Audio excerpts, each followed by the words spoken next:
Namaste. Finally, learning one of the most powerful inversion, asana, Shirshasana. The king of the asanas, or father of the asanas. The Shirshasana has to be prepared well before attempting. Yes, you know, already we did Uttanasana, Adhomukha Svanasana, Adhomukha Virasana and Matsya Krida as a preparation. Now, after all this preparation, and also you should not forget, there are steps to perform. When you are doing for yourself or you are teaching, make sure each step mastered before attempting the next step. This way, when you playfully do this, and this asana is so simple and so beautiful, this way do not rush with the practice and try to understand each step in details. Let us look into the steps to perform.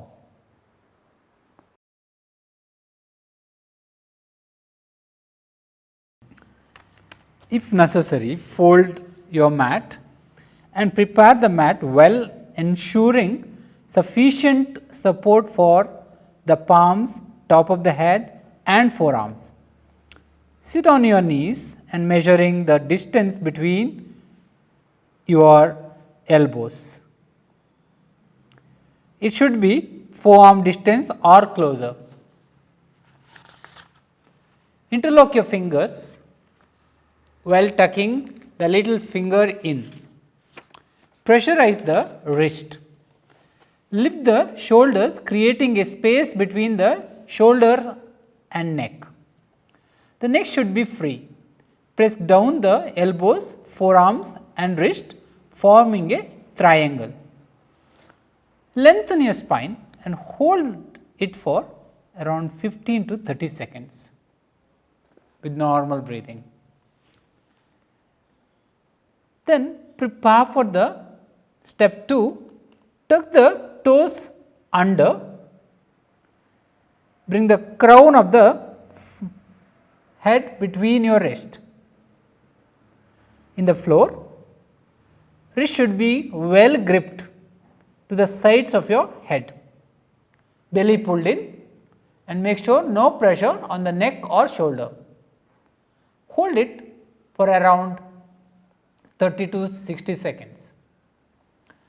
Then slowly raise the knees, pull the belly, lift the spine and raise your heels too, and light contraction on the pelvic floor and lengthen your sides. The step 3, stay there around 30 to 45 seconds. Now, lift the legs from the floor one by bending the knees. Strongly contract the lower abdomen and pelvic floor. Keep the knees close to the chest if possible. Hold it for 30 to 60 seconds. This is step 4. From here, straighten your right leg slowly up. Hold around 30 to 45 seconds. Then bend your right knee and bring the right leg close to the chest and raise your left leg now. Hold it for 30 to 45 seconds. This is step 5. Then also raise your right leg and weight equally balanced on your both hands, and arms are carrying around 80% of the weight while head is taking around 20%, and making sure there is no strain on the neck or shoulders, and hold the position around 30 to 180 seconds. Once you complete it, slowly bend both the knees smoothly close to your chest, then gradually go down to Shashankasana. and relax in Shashankasana for some time. From there, slowly come back to Vajrasana with closed eyes. Hold it for few seconds.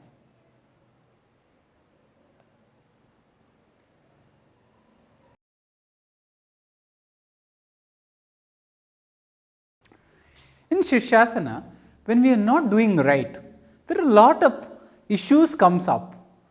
But these small things, when you correct it, it changes drastically and you will love your Shirshasana. But most of the time, the small mistakes which is limits us to go up. The first one among them is the placement of the palms.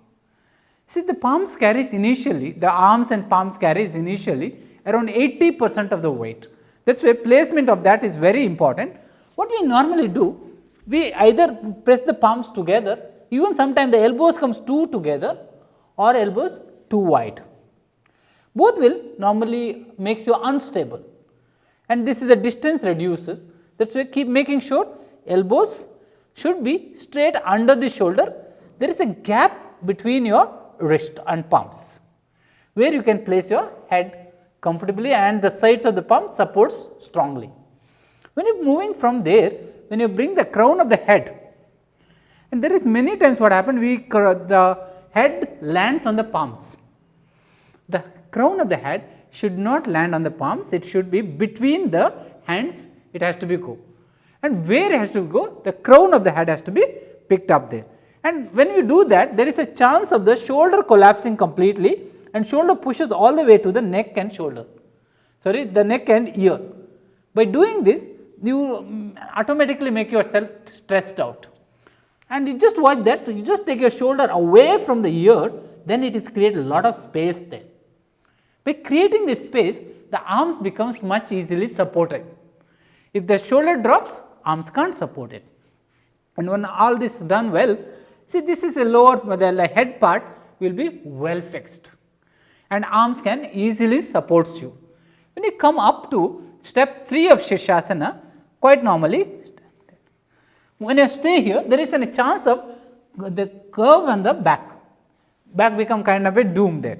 That's to avoid that, pull the belly and lift the spine a little well. This will give a much more steady work on your arms. From there, this jumping suddenly up. Okay, that is sometimes we lose balance. Sometimes what happens when you jump, the elbow comes up. When your elbow comes up, naturally you lose your balance.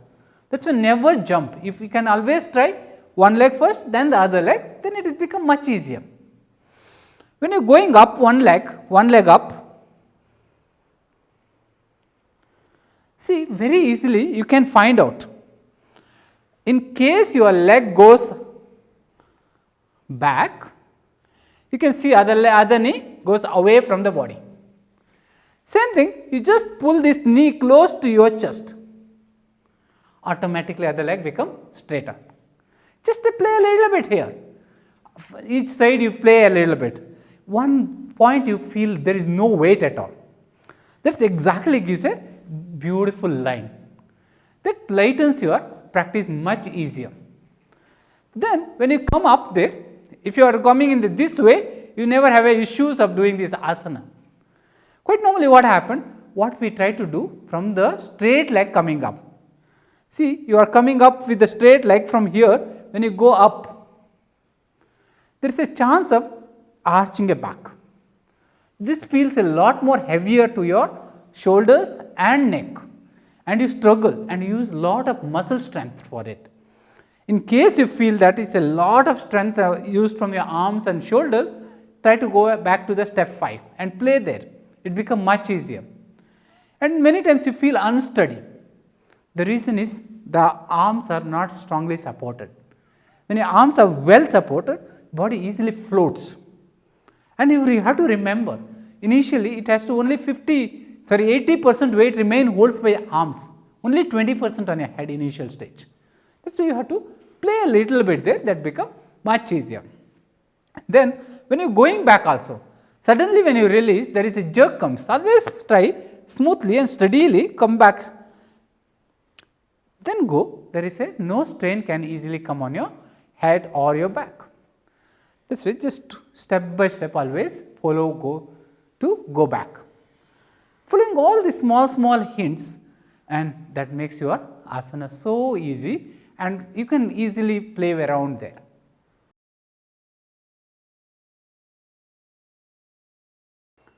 Avoid Shirshasana during fever or flu, person taking antibiotics or any heavy medicines, and also during menstruation and pregnancy.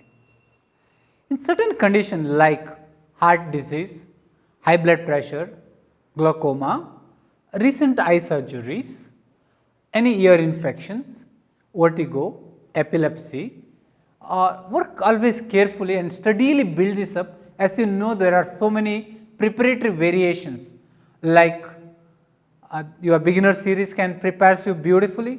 All the asanas still know what we did in the preparatory series. It stabilizes you into this asana much easier. Particularly the Uttanasana, Adho Mukha Svanasana, Adho Mukha Virasana and Matsya Krita. These are set to build up. Then when you come to Shirshasana, there are 4 different stages to getting into the final position. By using all these steps properly and steadily, normally you no need to use the wall support for it.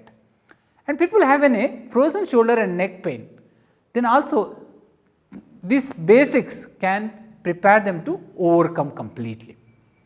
This way, steadily work with this, and the Shirshasana is very simple by doing this way.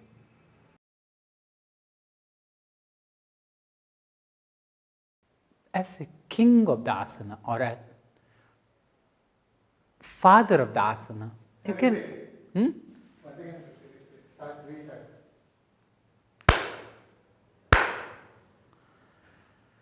The king of the asana, also known as father of the asana, the name gives you clarity of its benefits.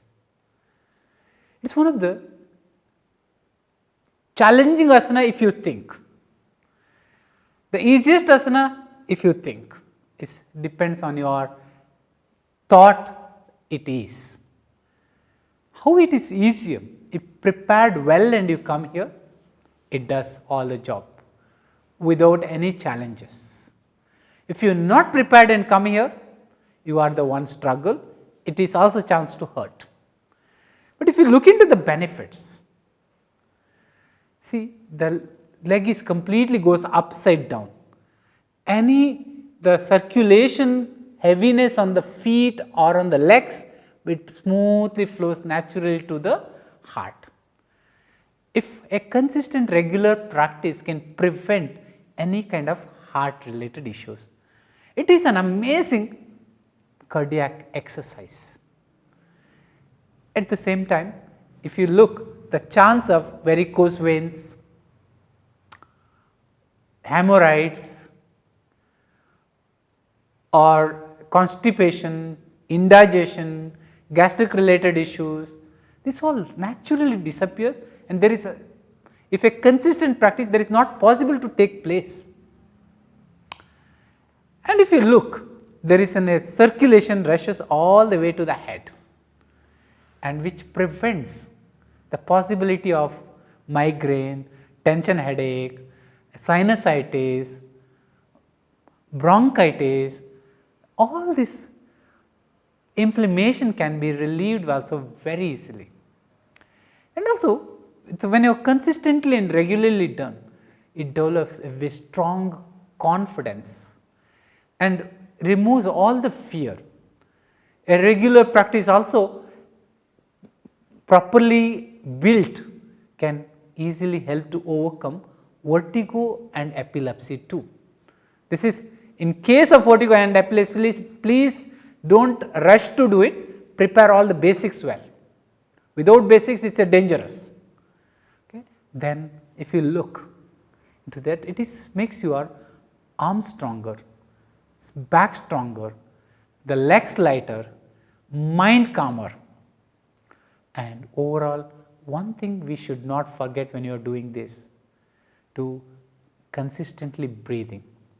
Doing that, it releases all heaviness of the body and builds up the total lightness. And one of the major work it does into the endocrine system. Any endocrine related problem can easily prevented by a regular and consistent practice of Shirshasana. It may be reproductive related, it may be pancreas related, it may be the thyroid related. All these areas you have to be a consistent practice alone requirement. Then you are making a big changes. Don't forget, that's why it is called father of the asanas or a king of the asanas. But remember, teach right, prepare well before applying it. All the best and good luck. Dhanyavad.